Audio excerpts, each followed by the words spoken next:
쓰리스타 장군이 민간 납품 차량 뒷좌석에서 고개를 드는 순간 헌병의 목소리가 울린다. 납품하러 오신 거 맞죠? 숨이 막힌 듯한 정적. 이어지는 직원의 떨린 목소리. 사모님이십니다. 그러나 순간 떨어진 가방 속 번쩍이는 장성 모자. 저분 쓰리스타 여장군 아닙니까? 박성호는 입술을 깨물며 속삭인다. 대체 왜 우리 차에 타고 계신 겁니까? 강은주는 차갑게 대답한다. 대표님, 지금부터는 평범한 납품이 아닙니다. 목숨 걸 각오가 필요해요.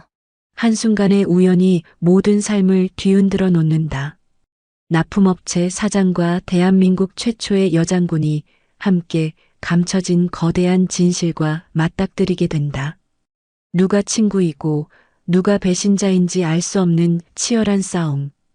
숨겨진 USB, 위장된 배신, 그리고 군 내부 깊숙이 감춰진 충격적인 비밀들.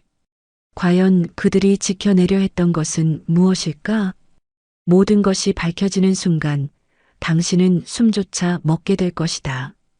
그 전에 지금 어디에서 보고 계신가요? 댓글로 함께 나눠주세요. 좋아요랑 알림 설정도 잊지 마시고요. 영상 끝까지 보시면 분명 좋은 행운 가득하실 거예요. 바로 이야기 시작하겠습니다. 서울 외곽 경기도 어딘가에 자리 잡은 군부대 정문 앞에 낡은 1톤 트럭 한 대가 멈춰 섰습니다. 트럭 운전석에서 내린 남자는 박성호, 올해로 56살이 된 중소기업 대표였습니다. 그의 얼굴에는 세월의 무게가 고스란히 새겨져 있었죠. 깊게 패인 이마의 주름, 그리고 언제나 무언가를 걱정하는 듯한 표정이 그의 일상을 말해주고 있었습니다. 박성호는 트럭 뒤편을 돌아 화물칸을 열었습니다. 각종 사무용품과 생필품들이 빼곡히 쌓여 있었죠. 20년 넘게 이 부대에 물건을 납품해 온 그였지만 여전히 이곳에 올 때마다 마음이 편치 않았습니다. 군복을 입었던 시절의 기억들이 자꾸만 되살아났거든요. 20살 청춘에 입대했던 그 시절, 선임병들의 구타와 가혹행위, 그리고 그 속에서 살아남기 위해 버텨야 했던 긴긴 시간들 말입니다. 이제 나이도 50 중반인데 이렇게 납품 다니는 게 맞나? 박성호는 속으로 중얼거렸습니다. 동갑내기 친구들은 이미 회사에서 임원 자리에 오르거나 아니면 은퇴를 준비하고 있는데 자신은 아직도 이렇게 트럭을 몰고 다니며 생계를 이어가야 했죠. 1997년 외환위기 때 회사를 살리려고 온갖 고생을 다했건만 결국 규모를 줄여서 간신히 버티고 있는 신세였습니다. 헌병 초소가 보이자 박성호는 습관적으로 주머니에서 담배 한 개비를 꺼냈습니다. 담배를 물고 라이터를 켜려던 그 순간 문득 멈춰섰죠. 군부대 앞에서 담배를 피우는 것도 조심스러웠거든요. 혹시나 헌병들이 뭐라고 할까 봐서 말입니다. 그는 결국 담배를 입에 물기만 하고 불은 붙이지 않았습니다. 아, 정말. 박성호는 한숨을 내쉬었습니다. 이런 자신이 초라하게 느껴졌거든요. 한때는 꽤 잘 나간다고 생각했던 회사 대표였는데 이제는 헌병 앞에서조차 눈치를 보는 처지가 되었으니 말입니다. 하지만 어쩌겠습니까? 가족을 먹여 살려야 하고 직원들 월급도 줘야 하니까요. 박성호의 회사는 작은 규모지만 나름대로 꾸준한 거래처를 확보하고 있었습니다. 특히 이 부대와는 20년 넘게 거래를 해오면서 신뢰관계를 쌓아왔죠. 부대에서 필요한 각종 사무용품, 청소용품, 그리고 간식거리까지 공급하고 있었습니다. 수익이 크지는 않았지만 꾸준한 수입원이었거든요. 매월 정기적으로 들어오는 주문 덕분에 회사를 유지할 수 있었습니다. 오늘도 평소와 다름없는 하루가 될 거라고 생각했습니다. 물건을 납품하고 담당자와 간단히 인사를 나누고 다음 주문을 받아서 돌아가는 일상 말입니다. 박성호는 트럭에서 물건들을 내리기 시작했습니다. 프린터 용지 몇 박스, 볼펜과 노트, 그리고 간부들이 좋아하는 커피 원두까지 말이죠. 무거운 박스를 들어 올리면서 허리가 아프다는 생각이 들었습니다. 나이가 들어가는구나 하는 씁쓸함과 함께 말이죠. 하지만 뭔가 이상했습니다. 평소보다 부대 안이 조용했거든요. 보통 이 시간이면 훈련소 쪽에서 구령 소리라도 들려야 하는데 오늘은 유독 잠잠했습니다. 박성호는 고개를 들어 부대 안을 둘러보았지만 별다른 이상은 없어 보였죠. 그저 평소보다 조용할 뿐이었습니다. 박성호는 군대 시절을 떠올렸습니다. 그때도 이렇게 갑작스럽게 조용해지는 날들이 있었거든요. 보통 높은 분이 시차를 오거나 중요한 훈련이 있을 때였습니다. 그런 날이면 부대 전체가 긴장 상태에 들어가곤 했죠. 혹시 오늘도 그런 날인가 하는 생각이 들었습니다. 그때였습니다. 헌병 한 명이 초소에서 나와 박성호 쪽으로 걸어오기 시작했습니다. 젊은 병사였는데 표정이 평소와는 달랐어요. 뭔가 긴장한 기색이 역력했거든요. 평소 같으면 가볍게 인사하고 지나갔을 텐데 오늘은 왠지 공식적인 느낌이었습니다. 박성호는 입에 물고 있던 담배를 얼른 주머니에 넣었습니다. 납품하러 오신 거 맞죠? 헌병이 다가와서 물었습니다. 평소와는 다른 어조였어요. 좀 더 경직되고 공식적인 느낌이었죠. 마치 매뉴얼에 따라하는 질문 같았습니다. 박성호는 고개를 끄덕였습니다. 네, 맞습니다. 박성호입니다. 20년 넘게 이곳에 납품해 오고 있습니다. 그런데 헌병의 시선이 트럭 운전석 뒤쪽으로 향했습니다. 박성호는 그제야 깨달았죠. 오늘은 평소와 달리 혼자 온 게 아니었거든요. 회사 직원 2명이 함께 왔었습니다. 물건이 많아서 도움이 필요했던 거죠. 젊은 직원들이 있으면 무거운 짐을 나르는데 도움이 되니까요. 박성호는 뒤돌아봤습니다. 트럭 조수석과 뒷좌석에 앉아있던 직원들이 보였어요. 그런데 이상했습니다. 분명히 직원 2명만 데리고 왔는데 뒷좌석에는 3사람이 앉아 있었거든요. 한 명은 낯선 여성이었습니다. 그 여성은 단정한 정장 차림이었어요. 나이는 50 초반 정도로 보였고 어딘지 모르게 범상치 않은 아우라를 풍기고 있었습니다. 눈빛이 날카로웠고 앉아있는 자세도 꼿꼿했습니다. 마치 군인처럼 말이죠. 박성호는 당황했습니다. 분명히 직원 2만 데리고 왔는데 언제부터 저 여성이 차에 타고 있었던 걸까요? 트럭 안에 있던 직원 중 한 명이 창문을 내리고 말했습니다. 우리 사모님이십니다. 그 말에 박성호는 더욱 당황했죠. 사모님이라니 그런 얘기는 처음 들었거든요.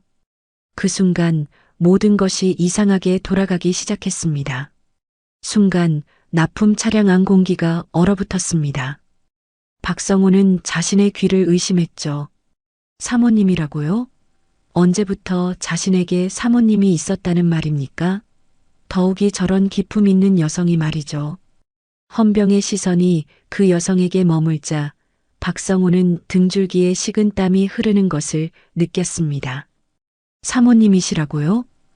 헌병이 다시 물었습니다. 목소리에는 의심의 기색이 역력했어요. 젊은 병사였지만 뭔가 이상하다는 것을 직감적으로 알아챈 것 같았습니다. 박성호는 머릿속이 하얘졌죠. 대체 무슨 일이 벌어지고 있는 걸까요? 트럭 뒷좌석에 앉아있던 그 여성이 천천히 고개를 들었습니다. 그 순간 박성호는 숨이 멎을 뻔했어요. 여성의 눈빛이 너무나 차갑고 날카로웠거든요. 마치 얼음장 같았습니다. 하지만 동시에 그 눈빛 속에는 뭔가 간절한 것도 보였어요. 도움을 요청하는 듯한 그런 시선이었습니다. 네, 맞습니다. 직원이 다시 한번 확답했습니다. 그런데 그 직원의 목소리가 떨리고 있었어요. 평소 같으면 자신감 넘치던 김 대리였는데 오늘은 왠지 불안해 보였습니다. 다른 직원인 이 과장도 마찬가지였죠. 두 사람 모두 뭔가를 숨기고 있는 것 같았습니다. 헌병은 잠시 무전기를 만지작거렸습니다. 상부에 보고를 할지 말지 고민하는 듯 했어요. 그 짧은 시간이 박성호에게는 영원처럼 느껴졌습니다. 심장이 터질 듯이 뛰었거든요. 군대에서의 트라우마 때문에 이런 상황만 되면 온몸이 경직되곤 했습니다. 그때였습니다. 뒷좌석에 앉아있던 그 여성이 가방을 정리하려고 몸을 움직였는데 가방에서 뭔가가 바닥으로 떨어졌습니다. 박성호는 그것을 보는 순간 온몸이 얼어붙었어요. 바닥에 떨어진 것은 모자였는데 그 모자에는 별이 3개나 달려 있었거든요. 삼성 장성의 모자였습니다.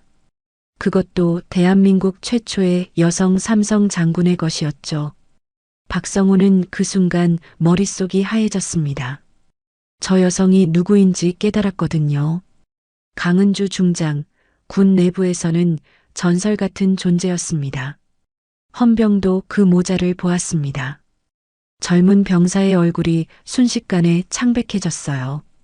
삼성 장성의 모자를 본 순간 상황의 심각성을 깨달은 것 같았습니다. 하지만 동시에 의문도 들었을 거예요. 왜 장성이 이런 민간 납품 차량에 타고 있는 걸까요? 잠깐만요. 헌병이 말을 시작하려는 순간 강은주가 조용히 입을 열었습니다. 병사, 지금 당장 그 모자를 주어서 제게 주시겠습니까? 목소리는 낮았지만 그 안에는 거부할 수 없는 위험이 담겨 있었습니다. 헌병은 당황했습니다. 명령을 따라야 할지 아니면 규정대로 상부에 보고를 해야 할지 고민이 되었을 거예요. 하지만 결국 삼성 장성 앞에서는 어쩔 수 없었죠. 헌병은 모자를 주어서 강은주에게 건넸습니다. 강은주는 모자를 받아 가방 안에 조심스럽게 넣었습니다. 그리고 박성호를 똑똑히 바라보며 말했어요. 대표님, 저희 일정이 바쁩니다. 빨리 부대 안으로 들어가시죠. 그 말에는 경고의 의미가 담겨 있었습니다. 박성호는 정신을 차렸습니다. 지금은 상황을 파악할 때가 아니었어요. 일단 이 위기를 넘겨야 했습니다. 아, 네. 그러겠습니다. 박성호는 헌병에게 고개를 끄덕였습니다. 늘 하던 대로 납품하고 가겠습니다. 헌병은 여전히 의심스러운 눈빛을 보냈지만 더 이상 뭐라고 하지는 않았습니다. 삼성 장성이 탄 차량을 함부로 막을 수도 없었거든요. 통과하십시오. 헌병이 말했습니다. 트럭이 부대 안으로 들어가면서 박성호는 백미러로 헌병을 확인했습니다. 젊은 병사는 여전히 그들을 바라보고 있었어요. 뭔가 석연치 않다는 표정이었습니다. 언제든지 상부에 보고할 수 있다는 듯한 눈빛이었죠. 부대 안은 정말 조용했습니다. 평소 같으면 훈련하는 소리, 구령 소리가 들렸을 텐데 오늘은 마치 시간이 멈춘 것 같았어요. 박성호는 뭔가 큰일이 벌어지고 있다는 것을 직감했습니다. 대표님, 강은주가 낮은 목소리로 말했습니다. 지금부터 제가 하는 말을 잘 들어주세요. 저는 지금 매우 중요한 임무를 수행하고 있습니다. 그리고 당신의 도움이 필요합니다. 박성호는 손에 땀이 흘렀습니다. 저는 그냥 납품업체 대표일 뿐입니다. 무슨 도움을 드릴 수 있겠습니까? 바로 그겁니다. 당신이 평범한 납품업체 대표이기 때문에 필요한 거예요. 강은주의 목소리에는 간절함이 묻어났습니다. 저는 지금 군 내부의 비자금 유용 의혹을 조사하고 있습니다. 그런데 내부자로는 한계가 있어요. 외부인의 시선이 필요합니다. 박성호는 숨이 막혔습니다. 비자금 유용이라니 그런 큰일에 자신이 연루되다니요. 중장님, 저는 정말 그런 일에 관여할 수 없습니다. 저에게는 가족이 있고 직원들도 있습니다. 대표님, 강은주가 박성호의 눈을 똑바로 바라보며 말했습니다. 제가 누구인지 아셨죠? 하지만 지금은 제 존재를 절대 발설하면 안 됩니다. 그렇지 않으면 강은주의 목소리가 떨렸습니다. 저뿐만 아니라 당신과 직원들까지 위험해질 수 있습니다. 그 순간 박성호는 깨달았습니다. 강은주가 단순히 권위적인 장성이 아니라는 것을 말이죠. 지금 강은주는 무언가를 지켜내려고 필사적으로 싸우고 있는 한 인간이었습니다. 강철 같다고 불리는 여장군도 결국은 혼자서는 감당하기 어려운 거대한 벽 앞에 서 있었던 거죠.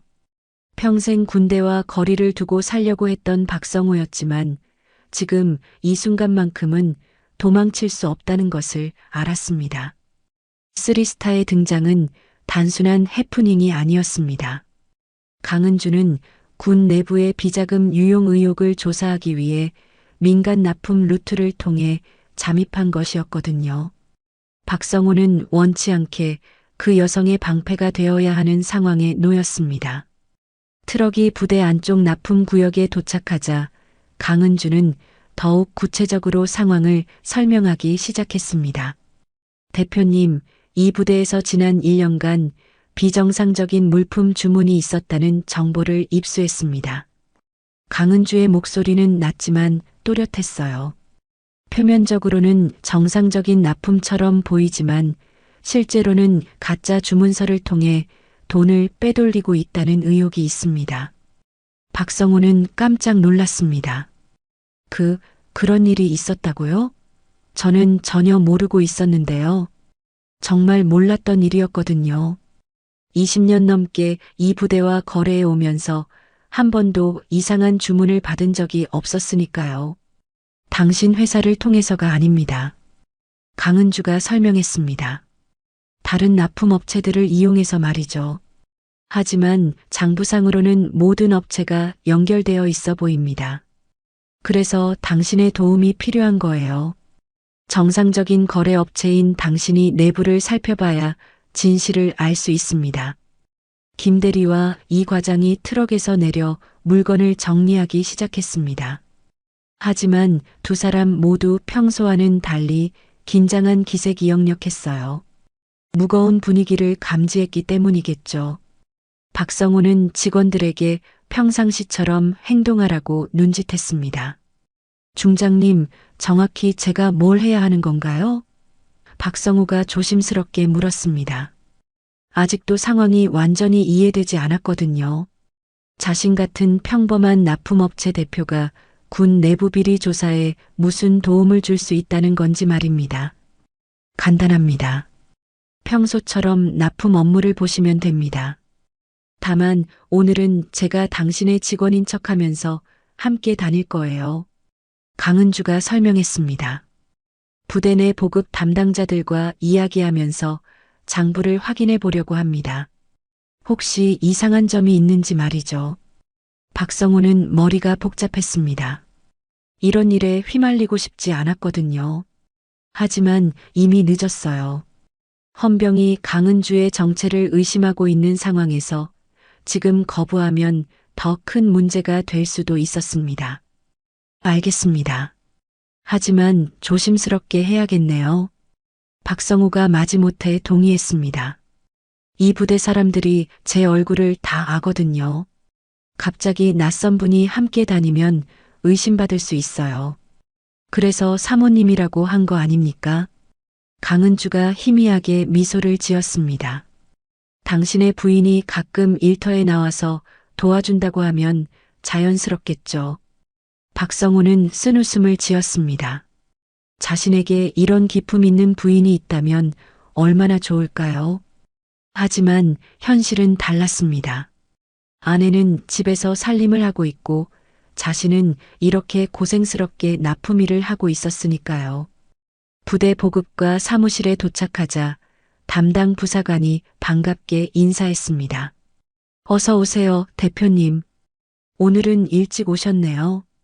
그러다가 강은주를 보고는 살짝 놀란 표정을 지었어요. 아, 안녕하세요. 저는 박 대표 부인입니다. 강은주가 자연스럽게 인사했습니다. 남편이 요즘 일이 많아서 제가 가끔 도와주고 있어요. 부사관은 고개를 끄덕였습니다. 아, 그러시구나. 부인께서 많이 도와주시는군요.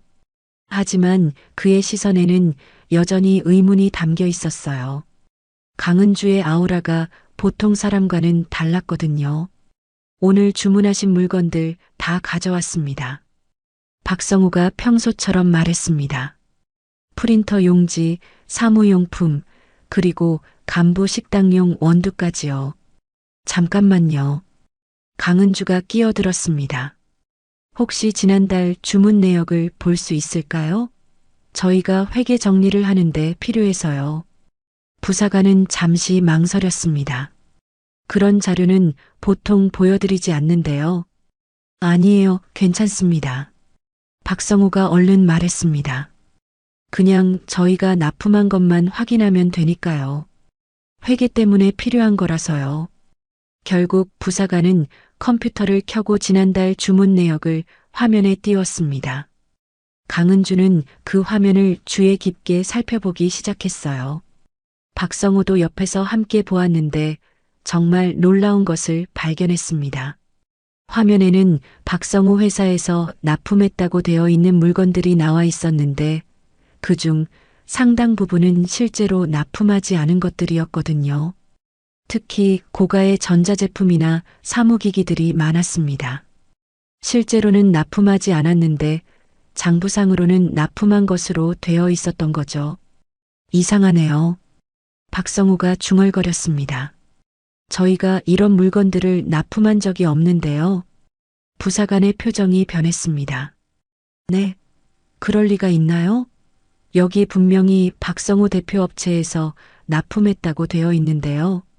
강은주와 박성우는 서로 눈빛을 주고받았습니다. 둘 다 같은 생각이었어요. 누군가가 박성우 회사 이름을 도용해서 가짜 납품을 한 것 같았습니다. 그리고 그 과정에서 실제로는 존재하지 않는 물건값을 청구한 거죠. 혹시 다른 달 것도 볼 수 있을까요? 강은주가 조심스럽게 물었습니다. 부사관은 점점 더 의심스러운 표정을 지었지만 결국 다른 달 자료도 보여주었습니다. 그런데 문제는 더 심각했어요. 거의 매달 이런 식의 가짜 납품 기록이 있었거든요. 금액으로 따지면 상당한 액수였습니다. 이건 명백한 사기입니다. 강은주가 낮은 목소리로 말했습니다. 누군가가 조직적으로 비자금을 조성하고 있어요.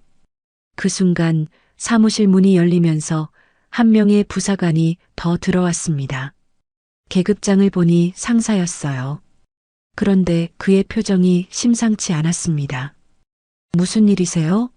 납품업체에서 왜 우리 장부를 보고 있습니까? 상사의 목소리에는 경계심이 가득했습니다. 박성우는 순간 등줄기에 식은땀이 흘렀습니다. 이제 정말 위험한 상황이 될 것 같았거든요. 조사 과정은 예상보다 위험했습니다. 부대 내 납품 장부에서 비자금 조작 흔적을 찾았지만 이미 군 내부 권력층이 그 사실을 알고 박성우 일행을 감시하기 시작했거든요. 상사가 들어온 순간부터 분위기는 급격히 냉랭해졌습니다. 강은주는 침착하게 상황을 모면하려고 했지만 상사의 의심은 쉽게 가라앉지 않았어요. 저희가 회계 정리를 하다가 몇 가지 확인할 것이 있어서요. 강은주가 자연스럽게 대답했습니다. 저희 회사에서 납품한 물건들이 장부와 맞지 않는 부분이 있더라고요. 상사는 강은주를 위아래로 훑어보았습니다. 부인이시라고 하셨는데 회계 일까지 직접 하시는군요. 목소리에는 노골적인 의심이 담겨 있었어요. 보통 납품업체 사모님들이 이런 세세한 일까지 관여하지는 않는데요. 박성우는 가슴이 철렁 내려앉았습니다. 상사의 말이 틀리지 않았거든요. 보통 중소기업 대표 부인들이 이런 복잡한 회계 업무에 직접 나서는 경우는 드물었으니까요. 더욱이 강은주의 분위기는 너무나 프로페셔널했습니다. 요즘 경기가 어려워서요. 박성우가 얼른 끼어들었습니다. 아내가 회계 쪽 일을 도와주지 않으면 회사 운영이 힘들어서요. 그래서 장부 관리 같은 것도 함께 하고 있습니다. 하지만 상사는 여전히 의심스러운 눈빛을 거두지 않았어요. 그렇다면 다른 자료도 필요하시겠네요. 잠깐만 기다리십시오. 상사가 나가더니 곧 다른 부사관을 데리고 왔습니다. 계급장을 보니 원사였어요. 원사는 나이가 지긋한 베테랑이었습니다. 수십 년간 군대에서 근무하면서 온갖 일을 다 겪어본 사람 같았어요. 그런 원사가 박성우 일행을 바라보는 시선이 예사롭지 않았습니다. 박 대표님, 오랜만이네요. 원사가 인사했습니다. 그런데 오늘은 어떤 바람이 불어서 부인까지 함께 오셨나요? 박성우는 원사와 오랜 인연이 있었습니다. 20년 넘게 이 부대에 납품하면서 자주 만났던 사이였거든요. 원사는 박성우의 가정 상황도 어느 정도 알고 있었어요. 그래서 갑자기 나타난 강은주가 더욱 의심스러웠을 겁니다. 원사님, 안녕하세요. 강은주가 먼저 인사했습니다. 남편 일을 도와주려고 나왔습니다. 원사는 강은주를 자세히 살펴보았어요. 군인 특유의 관찰력으로 말이죠. 부인께서 참 기품이 있으시네요. 혹시 어떤 일을 하셨나요? 위험한 질문이었습니다. 강은주는 잠시 망설였지만 곧 대답했어요. 예전에 공무원 일을 했습니다. 지금은 남편 사업을 도우고 있고요. 아, 그러시군요. 원사가 고개를 끄덕였지만 여전히 뭔가 석연치 않다는 표정이었습니다. 그런데 장부를 보시다가 문제를 발견하셨다고요? 강은주는 신중하게 답했습니다. 네, 저희가 납품하지 않은 물건들이 저희 이름으로 되어 있더라고요. 혹시 다른 업체와 혼동이 있었나 싶어서요. 원사와 상사는 서로 눈빛을 주고받았습니다. 뭔가 심각한 대화를 나누는 것 같았어요. 그리고 원사가 입을 열었습니다. 잠깐만 기다려주세요. 상급자와 상의해 보겠습니다. 원사가 나간 후 사무실 안은 무거운 침묵이 흘렀습니다. 상사는 계속 강은주를 주시하고 있었고 부사관은 불안한 표정으로 컴퓨터 화면만 바라보고 있었어요. 박성우는 시간이 흘러갈수록 점점 더 불안해졌습니다. 얼마 후 원사가 돌아왔습니다. 그런데 혼자가 아니었어요. 뒤따라 한 명의 대위가 들어왔습니다. 박성우는 그 대위를 보는 순간 깜짝 놀랐어요. 자신의 옛 전우였거든요. 성우야. 대위가 반갑게 인사했습니다. 최 대위야, 나 기억나지? 박성우는 반가우면서도 당황스러웠습니다. 대위님, 여기서 근무하고 계셨군요. 최 대위는 박성우와 같은 부대에서 복무했던 후임이었어요. 전역 후에도 가끔 연락을 주고받던 사이였죠. 그런데 성우야, 무슨 일이야? 최 대위가 물었습니다. 원사님이 뭔가 문제가 있다고 하던데. 박성우는 최 대위에게 상황을 설명했습니다.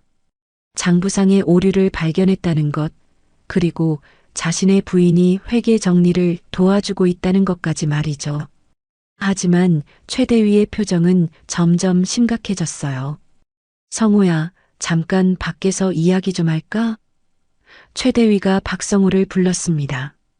둘이 사무실 밖으로 나가자 최 대위는 진지한 표정으로 말했어요. 성우야, 너 지금 위험한 일에 발을 담그고 있는 거 아니야? 최 대위의 목소리에는 걱정이 가득했습니다. 요즘 부대 내에서 감사가 진행되고 있어. 누군가가 비리 의혹을 제기했거든. 박성우는 가슴이 철렁 내려앉았습니다. 비리 의혹이라니요? 납품 관련해서 문제가 있다는 거야. 가짜 주문서를 통해서 돈을 빼돌렸다는 의혹이 있어. 최 대위가 주변을 살피며 낮은 목소리로 말했습니다. 그런데 너희 회사 이름도 거기에 연관되어 있다고 들었어. 박성호는 머리가 어지러질했습니다. 저희는 정말 모르는 일입니다. 우리 회사 이름이 도용된 것 같아요. 그럴 수도 있지. 하지만 지금 상황이 좋지 않아. 최 대위가 심각하게 말했습니다. 성호야, 너 그냥 모른 척해라. 이런 일에 깊이 관여하면 너희 가족까지 위험해질 수 있어. 그 순간 박성호는 깊은 갈등에 빠졌습니다. 평생 피하고 싶었던 군대 권력의 그림자와 다시 맞서야 할지 아니면 눈 감고 살아야 할지 말이죠. 강은주가 말했던 정의와 진실 그리고 가족의 안전 사이에서 선택해야 하는 기로에 선 것입니다. 사무실 안에서는 강은주가 여전히 자료를 살펴보고 있었지만 주변의 시선이 점점 더 날카로워지고 있었습니다. 밤이 되었습니다. 납품 차량이 군부대 안에서 불시에 검문을 당했어요. 박성호는 하루 종일 불안했던 예감이 현실이 되는 것을 느꼈습니다. 부대를 나가려던 차량 앞을 헌병들이 막아섰거든요. 평소 같으면 간단한 인사만 하고 지나갈 수 있었는데 오늘은 완전히 달랐습니다. 차량 검색을 실시하겠습니다. 헌병 간부가 차가운 목소리로 말했습니다. 모든 분들 차에서 내려주세요. 박성호의 손이 떨렸습니다. 차 안에는 증거가 담긴 작은 저장 장치가 있었거든요. 강은주가 오늘 하루 동안 수집한 비자금 조작의 결정적 증거였습니다. 가짜 주문서들의 복사본, 그리고 실제 납품 내역과 장부상 기록의 차이를 보여주는 자료들이 모두 들어 있었어요. 왜 갑자기 검문을 하는 겁니까? 박성호가 떨리는 목소리로 물었습니다. 20년 넘게 이곳에 납품해 왔는데 이런 일은 처음입니다. 상부 지시입니다. 헌병 간부가 딱딱하게 답했습니다. 최근 보안 문제로 인해 모든 차량에 대한 검색을 강화하고 있습니다. 강은주는 침착하려고 애썼지만 긴장이 역력했어요. 만약 저장 장치가 발견되면 모든 계획이 수포로 돌아갈 뿐만 아니라 자신의 정체까지 드러날 수 있었거든요. 더욱이 박성호와 직원들까지 위험에 빠뜨릴 수 있었습니다. 김 대리와 이 과장도 차에서 내렸습니다. 두 사람은 오늘 하루 종일 무슨 일이 벌어지고 있는지 정확히 알지 못했지만 분위기가 심상치 않다는 것은 느끼고 있었어요. 특히 강은주의 정체에 대해서는 여전히 의문을 갖고 있었습니다. 헌병들이 차량 내부를 수색하기 시작했습니다. 운전석, 조수석, 그리고 뒷좌석까지 샅샅이 뒤지기 시작했어요. 박성호는 식은땀이 흘렀습니다. 저장 장치는 강은주가 가방 안 깊숙한 곳에 숨겨두었는데 과연 발견되지 않을까요? 가방도 열어서 보여주시기 바랍니다. 헌병이 강은주에게 말했습니다. 강은주는 잠시 망설였습니다. 가방 안에는 저장 장치뿐만 아니라 자신의 신분을 증명하는 물건들도 들어 있었거든요. 군 간부 신분증, 그리고 중장 계급장까지 말이죠. 만약 이런 것들이 발견되면 모든 게 끝장이었습니다. 잠깐만요. 그때 김 대리가 나섰습니다. 사모님 가방까지 뒤질 필요가 있습니까? 너무 과한 것 아닌가요? 헌병 간부는 김 대리를 쏘아보았습니다. 보안 검색은 예외가 없습니다. 모든 소지품을 검사해야 합니다. 박성호는 어떻게 해야 할지 몰라 당황하고 있었어요. 그런데 그때 이상한 일이 벌어졌습니다. 이 과장이 갑자기 헌병에게 다가가더니 무언가를 속삭였거든요. 박성호는 그 모습을 보고 깜짝 놀랐습니다. 잠깐만요. 이 과장이 큰 소리로 말했습니다. 저기 뭔가 이상한 게 있는 것 같은데요. 모든 사람들의 시선이 이 과장이 가리키는 곳으로 향했습니다. 트럭 화물칸 쪽이었어요. 그 틈을 타서 강은주가 재빨리 가방에서 저장 장치를 꺼냈습니다. 그리고 그것을 박성호에게 살짝 건넸어요. 박성호는 당황했지만 반사적으로 저장 장치를 받아 주머니에 넣었습니다. 하지만 그 순간이 너무 짧았어요. 헌병 간부가 다시 강은주 쪽으로 관심을 돌렸거든요. 가방을 열어주십시오. 헌병 간부가 다시 강하게 요구했습니다. 강은주는 어쩔 수 없이 가방을 열었습니다. 다행히 저장 장치는 없었지만 다른 문제가 있었어요. 가방 안에서 군 간부용 신분증이 보였거든요. 물론 이름 부분은 가려져 있었지만 헌병 간부는 그것이 군인 신분증이라는 것을 알아챘습니다. 이게 뭡니까? 헌병 간부가 날카롭게 물었습니다. 강은주는 순간 머릿속이 하얘졌습니다. 어떻게 설명해야 할지 몰랐거든요. 그런데 그때 예상치 못한 일이 벌어졌습니다. 이 과장이 갑자기 박성호에게 다가와서 저장 장치를 빼앗은 거예요. 죄송합니다, 대표님. 저는 여기까지입니다. 이 과장의 목소리는 떨리고 있었어요. 저도 살고 싶습니다. 박성호는 믿을 수 없었습니다. 자신을 믿고 따라온 직원이 배신하다니요. 이 과장은 저장 장치를 헌병에게 넘기면서 말했습니다. 이 안에 뭔가 중요한 자료가 들어 있습니다. 저희 대표님과 저 여자분이 부대 기밀을 빼내려고 했어요. 헌병 간부는 저장 장치를 받아들고는 무전기를 잡았습니다. 상부에 보고하겠습니다. 그리고 강은주를 바라보며 말했어요. 당신 정체가 뭡니까? 정말 납품업체 사모님이 맞습니까? 강은주는 체포 직전까지 몰렸습니다. 이제 더 이상 숨길 수도 없었고 변명할 수도 없었어요. 모든 증거가 헌병 손에 넘어간 상황에서 말이죠. 박성호는 속수무책으로 무너져 내렸습니다. 그가 그토록 피하려던 군대의 권력 앞에서 다시 한번 무력한 민간인일 뿐이었거든요. 20년 전 군대에서 느꼈던 그 무력감이 다시 밀려왔습니다. 아무것도 할 수 없는 자신이 너무나 초라했어요. 장군님, 이 과장이 강은주를 바라보며 말했습니다. 죄송합니다. 하지만 저에게도 가족이 있습니다. 그 순간 박성호는 깨달았습니다. 이 과장이 처음부터 강은주의 정체를 알고 있었다는 것을요. 그리고 누군가의 지시를 받고 있었다는 것도 말이죠. 모든 것이 함정이었던 겁니다. 헌병들이 강은주에게 수갑을 채우려는 순간 강은주는 박성호를 바라보며 말했습니다.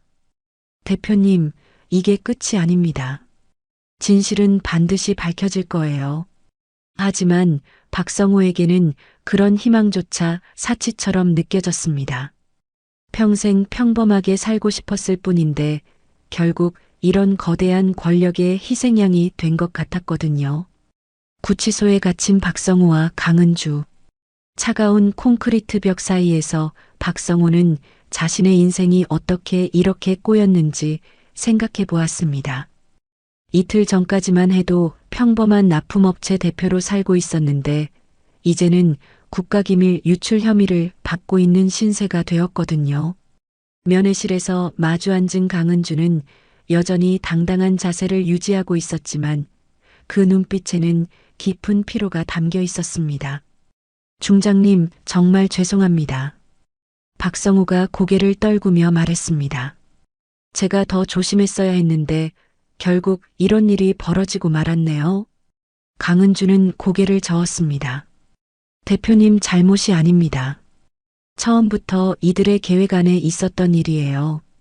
이 과장도 그렇고 부대 내부의 감시 체계도 그렇고 말이죠. 박성호는 분노가 치밀어 올랐습니다. 지금까지 참고 있던 감정이 터져 나왔어요. 왜 나까지 끌어들였습니까? 나는 그냥 평범하게 살고 싶었을 뿐인데. 목소리가 점점 커졌습니다. 나에게는 아내가 있고 아이들이 있고 직원들도 있습니다. 이제 그 사람들은 어떻게 됩니까?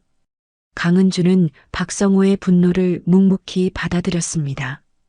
그의 마음을 충분히 이해했거든요. 평범한 시민이 이런 거대한 권력의 소용돌이에 휘말리게 된 것에 대한 억울함과 분노를 말이죠. 대표님의 마음 충분히 이해합니다. 강은주가 담담히 말했습니다. 저도 처음에는 망설였어요. 당신 같은 평범한 분을 이런 위험한 일에 끌어들여도 되는 건가 하고 말이죠. 박성호는 강은주를 노려보았습니다. 그렇다면 왜 그랬습니까? 왜 저를 선택했습니까? 선택의 여지가 없었습니다. 강은주의 목소리에 간절함이 묻어났습니다. 이 부패의 고리는 너무나 견고했어요. 내부자로는 절대 깰 수 없었습니다. 그들은 이미 모든 것을 준비해 놓고 있었거든요. 강은주는 계속 설명했습니다. 대표님, 평범한 삶을 지키려면 누군가는 싸워야 합니다. 그 싸움을 저는 선택했고, 이제 당신도 선택의 기로에 선 겁니다. 박성호는 강은주의 말에 뭔가 울림을 느꼈습니다. 하지만 여전히 화가 났어요. 선택이라니요? 저에게 무슨 선택권이 있었습니까? 그냥 휘말린 거잖아요. 맞습니다. 휘말린 거죠. 강은주가 인정했습니다. 하지만 이제는 다릅니다. 이제 당신은 알게 되었어요. 우리가 매일 먹고 살기 위해 의존하고 있는 이 시스템이 얼마나 썩어 있는지를요. 박성호는 잠시 말을 잃었습니다. 강은주의 말이 틀리지 않았거든요. 이번 일을 통해서 그는 평생 모르고 살았던 진실을 보게 되었습니다.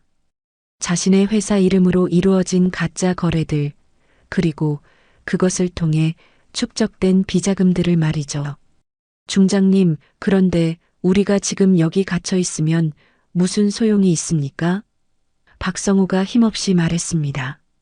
증거도 다 빼앗겼고 우리를 도와줄 사람도 없는데요. 강은주는 희미하게 미소를 지었습니다. 대표님, 아직 끝나지 않았어요. 이 과장의 배신이 진짜 배신인지 아니면 다른 목적이 있는 건지 생각해 보셨나요?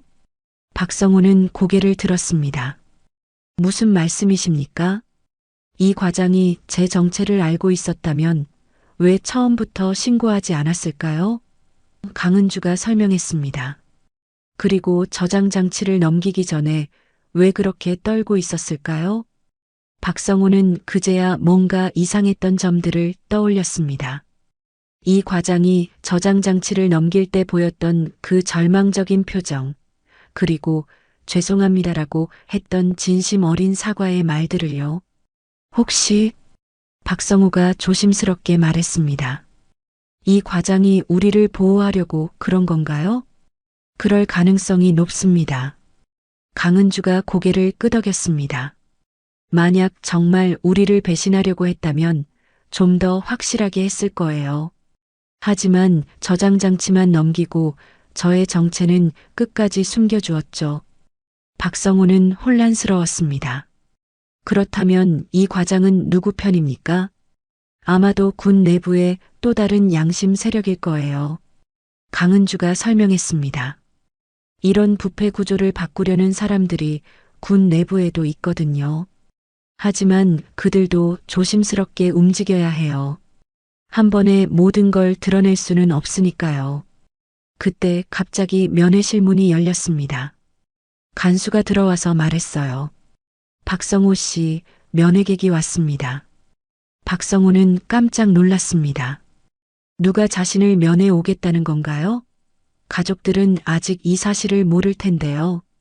면회실로 나가니 최 대위가 앉아 있었습니다. 성호야, 괜찮나? 최 대위가 걱정스러운 표정으로 물었습니다. 대위님, 어떻게 여기까지? 박성호가 놀라며 말했습니다. 나도 이 일에 연루되어 있어. 최 대위가 조심스럽게 말했습니다. 사실 우리 부대에서 일어나고 있는 비리를 조사하는 팀이 따로 있었어. 그리고 이 과장이 그 팀의 일원이야. 박성호는 입이 벌어졌습니다. 그럼 이 과장이 우리를 배신한 게 아니라. 맞아. 그는 너희를 보호하려고 한 거야. 최 대위가 설명했습니다. 만약 그때 저장장치가 발견되지 않았다면 너희는 더 큰 위험에 처했을 거야. 그들이 증거인멸을 위해서 더 극단적인 방법을 썼을 수도 있어. 박성호는 이제야 상황을 이해하기 시작했습니다. 이 과장의 행동이 배신이 아니라 보호였다는 것을요. 그리고 자신들이 혼자가 아니라는 것도 말이죠. 그럼 이제 어떻게 됩니까? 박성호가 물었습니다. 최대위는 주변을 살피며 낮은 목소리로 말했습니다. 곧 재판이 열릴 거야. 그때가 진실을 밝힐 기회야. 이 과장이 준비한 진짜 증거들이 나올 거야. 박성호는 가슴이 뛰기 시작했습니다. 드디어 희망이 보이는 것 같았거든요. 하지만 동시에 두려움도 컸습니다. 과연 자신 같은 평범한 사람이 이런 거대한 권력과 맞설 수 있을까요? 그 순간 박성호는 강은주가 했던 말을 떠올렸습니다.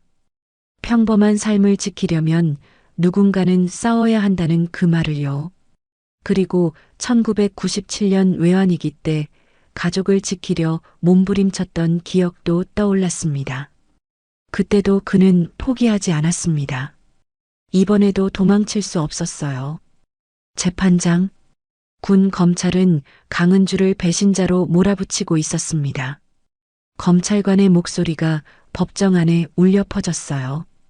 피고인 강은주는 자신의 지위를 이용하여 군사기밀을 외부로 유출하려 했으며 민간인을 이용해 부대 내부 정보를 불법적으로 수집했습니다. 박성호는 피고인석에 앉아서 떨리는 마음으로 검찰의 주장을 들었습니다. 그들의 논리는 완벽해 보였어요. 강은주가 직무를 일탈해서 민간인인 자신을 이용했다는 것, 그리고 그 과정에서 기밀 자료를 빼내려 했다는 것까지 말이죠. 증거로 제시된 저장 장치는 그들의 주장을 뒷받침하는 것처럼 보였습니다. 피고인 박성호는 이러한 불법 행위에 적극 협조하여 국가 보안을 위협했습니다. 검찰관이 계속 말했습니다. 단순한 납품업체 대표가 이런 정밀한 정보 수집 작업에 관여할 수 있었던 것은 사전에 치밀한 계획이 있었기 때문입니다.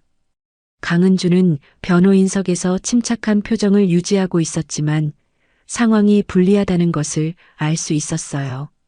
군 내부의 권력층이 모든 것을 조작해 놓았거든요. 심지어 이 과장의 증언까지도 그들에게 유리하게 각색되어 있었습니다. 이 과장 증인, 피고인들이 어떤 방식으로 당신을 협박했습니까? 검찰관이 물었습니다. 이 과장은 증인석에 앉아서 고개를 떨궜습니다. 저는 그냥 회사 업무를 도와드렸을 뿐입니다. 무슨 일이 벌어지고 있는지 정확히 알지 못했어요. 박성호는 이 과장의 모습을 보며 안타까운 마음이 들었습니다. 그도 결국 이 거대한 시스템의 희생양이 된 것 같았거든요. 진실을 말하고 싶어도 할 수 없는 상황에 놓인 거죠. 재판장의 분위기는 점점 더 강은주와 박성호에게 불리하게 돌아갔습니다. 방청석에는 군 관계자들이 대부분이었고 그들의 시선은 차가웠어요. 박성호는 이렇게 끝나는 건가 하는 절망감이 들었습니다. 그때였습니다. 강은주의 변호인이 일어서서 말했어요. 재판장님, 저희 측에서 중요한 증인을 신청합니다. 검찰관이 반발했습니다.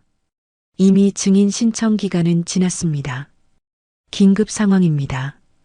변호인이 강하게 주장했습니다. 이 사건의 진실과 직결된 핵심 증인입니다. 재판장이 잠시 고민하더니 허가했습니다. 증인을 부르십시오. 법정 문이 열리면서 한 사람이 들어왔습니다. 박성호는 그 사람을 보는 순간 깜짝 놀랐어요. 이 과장이었거든요. 하지만 이번에는 검찰 측 증인이 아니라 변호인 측 증인으로 나온 거였습니다. 증인, 본인의 신분을 밝혀주시기 바랍니다. 변호인이 물었습니다. 이 과장은 떨리는 목소리로 대답했습니다. 저는 국군방첩사령부 소속 수사관 이철민입니다. 법정이 술렁였습니다. 박성호도 믿을 수 없었어요. 이 과장이 방첩사령부 소속이었다니요. 그렇다면 처음부터 이 모든 것이 계획된 작전이었다는 말인가요? 증인, 이번 사건에 대해 설명해 주시기 바랍니다. 변호인이 계속 물었습니다. 저는 지난 6개월간 해당 부대의 비자금 조성 의혹을 수사해 왔습니다. 이 과장이 명확하게 말했습니다. 그 과정에서 강은주 중장님의 협조를 받게 되었고 민간인인 박성호 대표님도 불가피하게 수사에 형조하게 된 것입니다. 검찰관이 벌떡 일어났습니다. 이해 있습니다. 이런 중요한 사실을 왜 지금까지 숨겨왔습니까? 수사의 기밀성 때문이었습니다. 이 과장이 답했습니다. 만약 처음부터 공개했다면 증거인멸이 이루어졌을 것입니다. 재판장이 조용히 하라고 망치를 두드렸습니다. 증인 계속 증언하십시오. 이 과장은 가방에서 여러 서류를 꺼냈습니다. 이것들이 진짜 증거입니다. 해당 부대에서 지난 3년간 이루어진 가짜 납품 내역, 그리고 그를 통해 조성된 비자금 규모까지 모든 것이 기록되어 있습니다. 박성호는 그제야 모든 것을 이해했습니다. 자신이 배신당했다고 생각했던 그 순간이 사실은 보호받고 있었던 순간이었다는 것을요. 이 과장이 저장 장치를 빼앗은 것도 진짜 증거를 보호하기 위한 위장 연기였던 거죠. 그렇다면 왜 피고인들을 체포했습니까? 재판장이 물었습니다. 부패 세력들의 의심을 피하기 위해서였습니다. 이 과장이 설명했습니다. 만약 강은주 중장님과 박성호 대표님이 자유롭게 활동했다면 그들이 증거인멸을 시도했을 것입니다. 법정 안의 분위기가 완전히 바뀌었습니다. 검찰관들의 표정이 굳어졌고 방청석의 군 관계자들 사이에서도 웅성거림이 일어났어요. 그렇다면 진짜 범인은 누구입니까? 변호인이 핵심 질문을 했습니다. 이 과장이 다른 서류를 꺼내며 말했습니다. 해당 부대의 보급 담당 연관, 그리고 그와 결탁한 민간업체 대표들입니다. 이들이 박성호 대표님의 회사 이름을 도용해서 가짜 거래를 만들어 왔습니다. 박성호는 증언대에 서라는 지시를 받았습니다. 떨리는 다리로 일어서서 증언대로 걸어갔어요. 평생 이런 자리에 설 거라고는 생각하지 못했거든요. 증인, 이번 일에 대해 증언해 주시기 바랍니다. 변호인이 말했습니다. 박성호는 깊이 숨을 들이쉬었습니다. 저는 봤습니다. 부대 납품 장부가 조작되는 것을, 그리고 그 증거를 장군님이 찾은 것을. 목소리는 떨렸지만 분명했습니다. 저희 회사 이름으로 실제로는 납품하지 않은 물건들이 기록되어 있었어요. 수억 원 규모의 가짜 거래였습니다. 순간 법정이 술렁였습니다. 진실이 드러나는 순간이었거든요. 그동안 숨겨져 있던 부패의 실체가 마침내 세상의 모습을 드러낸 것입니다. 반전이 터지자 진짜 부패한 장성들의 이름이 하나씩 드러나기 시작했습니다. 강은주는 군 내부 개혁의 상징으로 남았습니다. 재판이 끝난 후 그는 전역을 결심했어요. 30년간 몸담았던 군대를 떠나는 것이 쉽지는 않았지만 더 넓은 세상에서 진정한 변화를 만들어 보고 싶었거든요. 저녁식 날 많은 후배 장교들이 그를 배웅했습니다. 중장님 덕분에 우리도 떳떳하게 군복을 입을 수 있게 되었습니다라는 말에 강은주는 잠시 눈시울이 붉어졌어요. 은퇴 후 강은주는 청렴운동을 이어갔습니다. 전국을 다니며 강연을 하고 부패 척결을 위한 시민단체 활동에도 적극 참여했어요. 특히 중소기업들이 불공정한 거래 관행에 시달리지 않도록 돕는 일에 집중했습니다. 작은 기업들이 정직하게 사업할 수 있는 환경을 만드는 것이 진정한 국가 발전이라는 것이 그의 지론이었거든요. 박성호는 다시 납품 일을 이어갔습니다. 하지만 예전과는 완전히 달라졌어요. 더 이상 고개 숙이지 않았거든요. 재판 과정에서 자신의 증언이 진실을 밝히는데 결정적 역할을 했다는 사실이 그에게 큰 자신감을 주었습니다. 무엇보다 자신이 옳은 일을 했다는 확신이 있었어요. 회사도 예전보다 더 투명하게 운영하기 시작했습니다. 모든 거래 내역을 꼼꼼히 기록하고 직원들과도 회사의 모든 상황을 공유했어요. 김 대리와 새로 들어온 직원들은 박성호의 변화된 모습에 놀라워했습니다. 사장님이 이렇게 당당하신 모습은 처음 봅니다라고 말할 정도였거든요. 몇 달 후 박성호는 그 부대에 다시 납품을 가게 되었습니다. 오랜만에 가는 길이었어요. 차 안에서 그는 지난 일들을 떠올렸습니다. 불과 몇 달 전만 해도 이곳에 올 때마다 위축되고 불안했었는데 이제는 전혀 다른 기분이었어요. 헌병 초소 앞에 차를 세우고 박성호는 습관적으로 주머니에 손을 넣었습니다. 담배를 꺼내려던 그의 손이 멈춰 섰어요. 굳이 담배를 피울 필요가 없다는 생각이 들었거든요. 예전처럼 긴장하지도 않았고 무언가를 두려워하지도 않았으니까요. 납품하러 오신 거 맞죠? 헌병이 다가와서 물었습니다.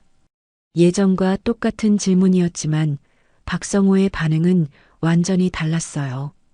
예, 납품하러 왔습니다. 박성호가 웃으며 대답했습니다.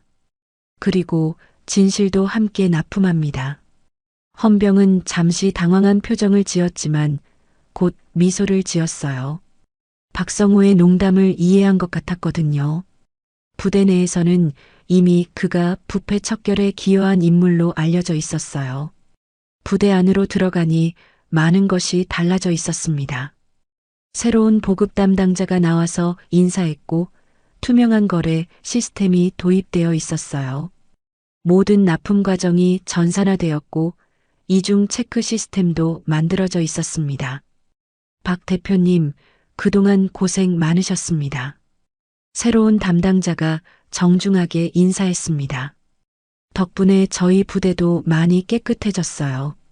박성호는 뿌듯함을 느꼈습니다. 자신의 작은 용기가 이렇게 큰 변화를 만들어낸 것에 대해서 말이죠. 물론 처음에는 원하지 않았던 일이었지만 결과적으로는 자신에게도 의미 있는 경험이 되었어요. 납품을 마치고 나오는 길에 박성호는 최대위를 만났습니다. 성호야, 오랜만이다. 최대위가 반갑게 인사했어요. 요즘 어떻게 지내? 덕분에 잘 지내고 있습니다. 박성호가 답했습니다. 대위님은 어떠세요? 나도 좋아. 부대 분위기가 많이 좋아졌어. 최대위가 만족스러운 표정을 지었습니다. 그런데 성호야, 너 정말 많이 변했다. 예전에는 여기 올 때마다 불안해했는데 이제는 완전히 다른 사람 같아. 박성호는 웃었습니다. 그때는 제가 너무 소심했죠. 이제는 당당하게 살려고 해요. 그래, 그게 맞아. 최대위가 박성호의 어깨를 두드렸습니다. 평범한 시민도 당당할 권리가 있는 거야. 집으로 돌아가는 길에 박성호는 강은주에게 안부 전화를 걸었습니다. 중장님, 안녕하세요. 오늘 부대에 다녀왔어요. 아, 박 대표님. 어떠셨나요? 강은주의 목소리에는 따뜻함이 묻어났습니다. 많이 달라져 있더라고요. 정말 깨끗해진 것 같아요. 박성호가 말했습니다. 중장님 덕분입니다. 저 혼자 한 일이 아니에요. 대표님이 용기를 내주셨기 때문에 가능했던 거죠. 강은주가 답했습니다. 앞으로도 그 용기 잃지 마세요. 저녁에 집에 도착한 박성호는 아내에게 하루 있었던 일을 말해주었습니다. 처음에는 걱정했던 아내도 이제는 남편의 변화를 긍정적으로 받아들이고 있었어요. 여보가 정말 의로운 일을 했구나. 아내가 자랑스러워했습니다. 우리 아이들도 아빠를 자랑스러워해. 그날 밤 박성호는 오랜만에 편안한 잠을 잤습니다.